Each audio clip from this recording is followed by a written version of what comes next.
Ko'pchilik yaxshi bilsizlar, bugun bizningki shirkatdagi yeshi eng kichik inimiz Ablatninki uy yog'iliqni qattiq qizg'in tabriklayman. Rahmat acha. Bu inim kelganda endi 18 yoshga kirgan balti og'zini temib turdi ham. Bu 2 yil jarayonida nihoyat tirishib uydagiligim pul avatdi, cho'ndirnokim oldin xabar oldi. Bir tarafdan bir oy bo'ldi men uyni oldi. Bu uyning pinfon sonimi 100 pinfon. Endi 20 yoshga kirgan bolaga nisbatan bir uy elish hargiz oddiy ish emas. Lekin bu inimiz kecha kunduz bak tirishidi. Mening hamda Ablatninki fensillarga deydig'im. Mushunday yosh bolalarniki ota-onasini qaqshatmay tirishgan yerdan oltin unar degan bir gap bor ko'pchilikda. Qattiqcham tabriklayman fikrim. Rahmat acha. Endi men do'kon kelgan vaqtimda 18 yoshdaman acha. Cho'ng qurab to'xtadim 25 yoshga. Ishimni o'qimaydim, yerda uy ishlatish to'g'riliq, masalan, xaridor qanday maslahat berish, qanday yetaklash to'g'riliq ishimni o'qimaydim. O'sha kelib 50 ming ko'pini topa olaman bu o'yinlikni qittab endi o'ylab ketganman o'zimcha.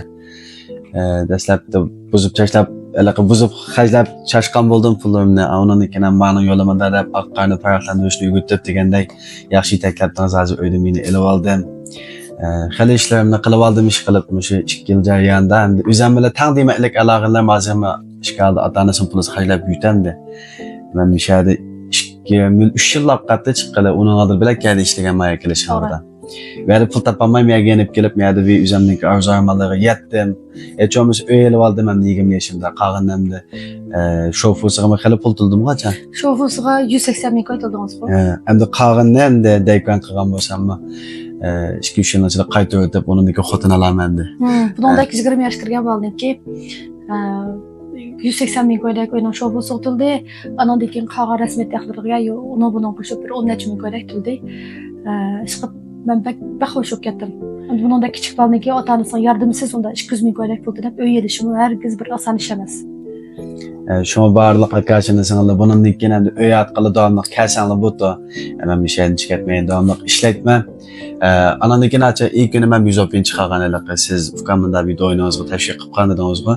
Elaqı öy ağılı kelgen xeyirdalı olsun yaki sayet kelgen yoki doktorxonada davolangan kelgan meyib qarindoshimiz laqab qolsin yataq naqsiz ko'tarib shu to'g'riliq bir tushunchani bir bitay agar meyib bo'lib qolsanglar meyiblik klinikasiga kelsanglar qanday chog'da mayli uy yamsanglar mayli qanday chog'da kelsanglar Urumchida mayli sayat kelinglar mayli tuqqan yo'qliqni kelinglar yoki yataq kelinglar bizni izdanglar biz qo'limizdan kelishicha yordam beramiz agar yataqda yotadigan ish bo'lib qolsa masalan sayatga yoki urug' qoldigan yo'qlaygan mana ish bo'lib qolsa meyiblik klinikasiga ko'tarib kelsanglar biz haqsiz bir ishga yozsangiz mayli pulingizni ko'taramiz agar bizdan uy olmoqchi bo'lgan bizga ishongan ko'pchilik bo'lib qolsa uyninki oldin ola ko'rib bankaga berib imzo qo'yib qiz chiqib bo'lg'uchmi bir oy 1,5 oy ketib qoldim shu jarayonda sizlarniki yotag'ingni biz tamoman ko'taramiz shu Ablatninki qaysi kun chiqargan zo'pinsin deganda buni rostligiga men kapolat qilman şu barlıq arkadaşlarına sanılı ansamay kelsanlar muhtemelen birinci qol yoki ikkinchi qol e'longa davomli kelsanlar bo'lardi.